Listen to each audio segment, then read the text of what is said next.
Hello friends, नमस्कार. तर मी भेटली आजच्या व्लॉगमध्ये माझ्या फ्रेंडला आणि तुमच्या दाजींच्या गर्लफ्रेंडला. तर ही दाजीची गर्लफ्रेंड कोण आहे, माझी फ्रेंड कोण आहे, हे तुम्हाला पुढच्या ब्लॉगमध्ये पूर्ण ब्लॉग बघितल्यावर बघायला कळेल. आणि पूर्ण ब्लॉग बघा. माझ्या चॅनलवर तुम्ही नवीन असाल तर सबस्क्राईब करा, लाईक करायला विसरू नका. आणि आजचा ब्लॉग कसा वाटला आणि सांगलीचे सगळे ब्लॉग तुम्हाला पूर्ण बघायला भेटतील. आणि नोटिफिकेशनचं बेल बटन दाबून ठेवा. जेव्हा माझे ब्लॉग येतील तुम्हाला कळेल की माझे ब्लॉग आलेत. आणि लगेच बघून कमेंट करायला मात्र विसरू नका. तर धन्यवाद. माझे 600 सबस्क्रायबर झाल्याबद्दल मी तुमच्या सगळ्यांची आभारी आहे. आणि आज आम्ही निघालो आहोत.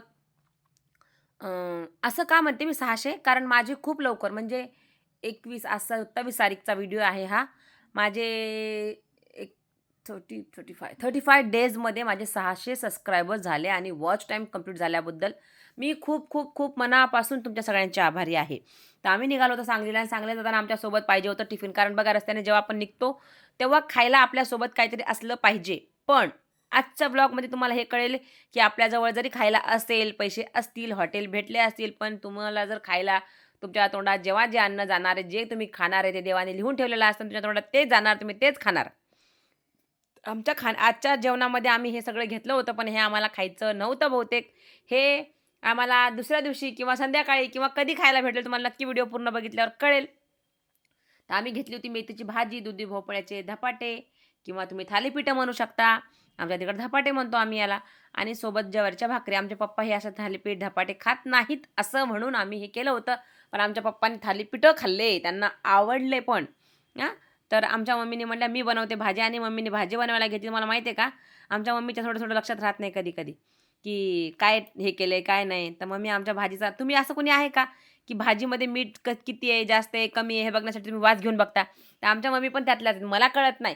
प्रत्येक गोष्टीचा वास घेऊन त्यांना कळतं. त्यांच्या नाकाचे सेन्स चांगले आहेत, माझ्या जिभेचे सेन्स चांगले आहेत. तर काही लोकांचे डोळ्यांचे असतात, काही लोकांचे माइंडचे सेन्स चांगले असतात, की त्यांना बघूनच कळतं की भाजीमध्ये मीठ वगैरे सगळं व्यवस्थित आहे. तर आमच्या मम्मीच्या नाकाचे सेन्स चांगले काम करतात. ते वास घेऊन बघतात की मीठ बरोबर आहे का जास्त आहे. तर असं आमच्या मम्मीत चालू होतं. आणि मी माझा फ्रेश घेत होते आणि गप्पा मारत मारत आमचं ठरलं होतं आज सकाळी की 6ला निघायचं, पण 6ला काही निघणं झालंच नाही. तर आम्ही गप्पा मारत, टाईमपास करत, ब्रेकफास्ट करत आम्ही आमचा टायमिंग 6चा 9वाला गेला. 9ला बरोबर आम्ही आमच्या घरातून निघालो. तुम्ही लास्ट ब्लॉगमध्ये बघितलं असणार आहे की आम्ही निघताना तुम्हाला सगळ्यांना बाय बाय करून मी निघाले होते. आणि त्याच्या अगोदरचा हा ब्लॉग आहे. तर मी सगळा स्वयंपाक करून टिफिन वगैरे भरले. सकाळी 6 वाजल्यापासून जे एक्सरसाइज सुरू झाल्यापासून जे कामं सुरू केले, तर 9 वाजेपर्यंत मी हातसुद्धा म्हणजे असं खाली बसलेसुद्धा नव्हते, हात टेकला पण नव्हता. कंटिन्यू माझे काम चालू होते, कारण निघायचं लवकर होतं. तर मी अंघोळ वगैरे करून स्वयंपाक केला आणि नंतर टिफिन भरून आम्ही निघालो होतो. निघताना आम्हाला नाही का, तुम्हाला माहिती आहे मी आज भेटणार होते माझ्या मैत्रिणीला आणि तुमच्या दाजीची गर्लफ्रेंड. असं का मी बोलले माहिती आहे का? कारण ती माझी मैत्रीण आहे आणि मुलगी एखादी मैत्रीण म्हणजे ती आहे गर्लफ्रेंड. दाजींची काय झाली? गर्लफ्रेंड. आणि एखादा मुलगा जर फ्रेंड असेल तर बॉयफ्रेंड. तर ह्याच्यामध्ये चुकीच्या समजण्यासारखं काही नाही आहे.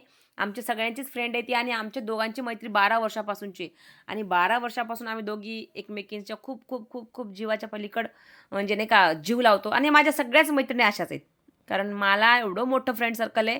आणि जिथं जाईन तिथं माझी मैत्रीण आहे. कुठल्याच जर गावाला गेली तिथं माझी मैत्रीण, असं नाही आहे, असं होणारच नाही. कुठं चालली तर मी नक्की त्यांना कॉन्टॅक्ट करते की मी इथं आली आहे, आणि त्यांना भेटल्याशिवाय जात नाही. एवढे दिवस मी 5-6 वर्ष सगळ्यांपासून लांब गेले होते. पण या 2026 मध्ये ठरवलं की प्रत्येकाला भेटायचं. आम्ही दोघी 6 वर्षाच्या नंतर भेटतोय, बोलतोय. जे काय आहे दोघींच्या आयुष्यामध्ये काय काय झालं, काय नाही ते आम्हाला आमचं माहिती आहे. तर त्याच्यामुळं आम्ही दोघीही भेटलो, बोललो नाही. आणि दोघींनी पण नेमकं तिने पण 1 तारखेला ठरवलं की हे सगळं सोडून आता सगळ्यांसोबत परत कॉन्टॅक्टमध्ये यायचं. आणि मीच 1 तारखेला ठरवलं. तर असं ठरवलं की भेट होते. जो हम सोचते वो हमारे साथ होता है. तसंच या आमच्या आजच्या ब्लॉगमध्ये की आम्ही दोघींनी ठरवलं होतं 1 तारखेला की आपण आता की चेंज व्हायचं, सगळ्यांना भेटायचं, बोलायचं आणि मस्त राहायचं. तसं झालं आणि भेटलो, बोललो. आणि तुम्ही बघू शकता तिने मला किती छान पार्टी दिली, ट्रीट दिली खायला. इतकं मला तिला माहिती हिला खायला लागतं खूप.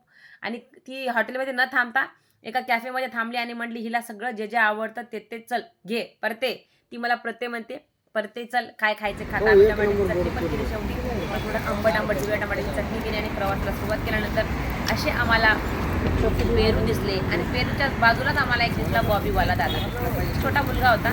त्याच्याकडनं आम्ही घेतल्या बॉब्या, कारण मला हिरवे घ्या, हिरवे हिरवे हिरवे हिरवे हिरवे हिरवे पेरू पेरू. विकास सर मला नुसतं बॉब्या खाऊ देते का, मागं बघा दिसतात बॉब्या. हा 5 पाकिट घेतले. मला आता इतकं आवडतात ना बॉब्या, मला काय सांगू. 5 पाकिट घेतले आणि एक पेरू खा बघ बॉब्या बसले अर्धा किलो म्हणजे 2च. आणि पेरू घेतले. तर पेरू खूप महाग होते. 60 रुपयाचे अर्धा किलो का पावशे होते. 120 रुपयाचे अर्धा किलो. 120 रुपयाचे अर्धा किलो पेरू घेतले आम्ही आणि त्यानंतर आम्ही हे सगळं घेऊन निघालो आणि पहिलं पेरू खाल्ला आणि मग मी बॉब्या खाल्ल्या बोला आता. तिकडे बॉब्या खाल्ल्यानंतर मला माहिती 2 दिवस काही बोला खाता आता, येत काय नाही. सगळं थोबाड ते नाही, तुम्ही सोलतं आधी काय आता. म्हणू लागले होते? तसं माझं सोडलं होतं आणि आमच्या मम्मीच्या बघा गप्पा चालू होत्या चॉकलेट. आणि हे सगळं खाऊन झाल्यावर आम्ही खात होतो डार्क चॉकलेट. मी आणलं होतं सोबत तर छान लागलं डार्क चॉकलेट काय विचारूच नका. कारण मी नेहमी खाते ते वेगळं होतं आणि यावेळेचं खूपच कडू होतं. काय त्यात कारलं घातले. तर आमच्या मम्मी सांगत होत्या बघा आमच्या गावाला असलं नाही भेटत, तुमच्याकडे असलं भेटतं. शेतीमध्ये चॉकलेट उगवतं का गोड मम्मीचं काय झालं चॉकलेट? माहिती का, कॅमेराला लावून मम्मीला माहिती होतं मम्मी थोडं वेगळं. मम्मी खूप फ्रीली बोलतात आणि प्रवासामध्ये असं वाटत नाही की प्रवास करतोय. मम्मीला एवढं बोलायला लागतं, मम्मीकडे एवढे विषय असतात की एखादा माणूस जर स्पर्धा असेल ना कुठं बोलण्याची तर आमच्या मम्मी जिंकणार आणि पुढचा माणूस हारणार. तर परत बघा मम्मीची चालू होता गप्पा आणि मी हळूच कॅमेरा ऑन केला आणि मम्मीला माहीतच नाही की कॅमेरा ऑन केला. मम्मी काय काय सांगत होत्या पप्पांना ऐका. तर हे सगळ्या रस्त्याने चालू होतं. पप्पा फक्त ऐकतात, आमच्या मम्मी फक्त बोलतात. तसंच आमच्या घरात पण आहे, मी बोलते. पण आता मी शिकवल्या त्या दाजींना बोलायला. किती लोकांना वाटतं दाजी आता गप्पा मारतात चांगल्या, तर असं गप्पा मारता मारता बोर होतो. तितकं ट्रॅफिक लागलो 9 ते आम्ही 4 वाजता ईश्वरपूरमध्ये पोहोचलो, म्हणजेच इस्लामपूरमध्ये. तर मला ते माहित होतं की ईश्वरपूर त्याचं नाव चेंज झालंय, तर काही दिवस नाव येणार आपल्या तोंडामध्ये ती सवय होईपर्यंत. तर आम्ही तिथं पोहोचलो आणि माझी फ्रेंड तिथं कोयना हॉस्पिटलमध्ये डॉक्टर आहे आणि ती खूप म्हणजे तिथं जेव्हापासून ती लागली ना तेव्हापासून तिथं डॉक्टर त्याच हॉस्पिटलमध्ये ती डॉक्टर आहे आणि तिचं काम, तिचं बोलणं, तिचं हे पुणे कुठले, पुणे का मुंबई? पुणे पुणे पुणे पुणे कुठे गेला माझा स्ट्रॉबेरी? पुढं आम्ही तुम्हाला व्हिडिओ दाराकडे येतो माझं. घरापर्यंत भरायच्या वेळेस नाही हो का? काकाने म्हणताय दादा यंग आहे ते दादा खूप. त्यांच्याकडनं मी स्ट्रॉबेरी घेतली आणि स्ट्रॉबेरी खरंच चांगली गोड एकदम भारी होती आणि फ्रेश होती. तर मला त्यांनी खूप रिजनेबल रेटमध्ये दिली. कोणाला पाहिजे असतील तर मी त्यांना नक्की पुढच्या व्हिडिओमध्ये त्यांचा नंबर आणि सगळं टाकेल. मला आता सगळे त्यांना मी विचारलं नाही आहे. तर खूप सुंदर आहे, तुम्हाला घरपोच स्ट्रॉबेरी मिळतील. आणि मग माझ्या मैत्रिणीकडे गेल्यावर तिने काय काय मागवलं बघा, ते मला माहीत पण नाही. बटाट्याचे गोल रोल, पिझ्झा, नगेट्स, पावभाजीच्या 4 प्लेट, धपाटे, पुरणपोळी, म्हणजे पंचपक्वान याला म्हणतात. तिने एवढं पंचपक्वान मागवले आणि परत आम्हाला तिथं मी तिच्या मुलीला काहीतरी खायला घेऊन द्यायला गेले, पण तिनंच मला सगळं काही पॅकिंग करून दिलं. तिथं पण तिनेच पैसे दिले. इतका पैसा खर्च केला तिने. तिला म्हणत होते नको बाया नको राहू दे, पण अगं परत तू आज आलीस ना, मला सगळ्या म्हणजे काय माझ्या आयुष्यातलं हरवल्यासारखं वाटत होतं ते मला मिळालं. तर अर्चना खरंच मिस यू आणि लव्ह यू सो मच.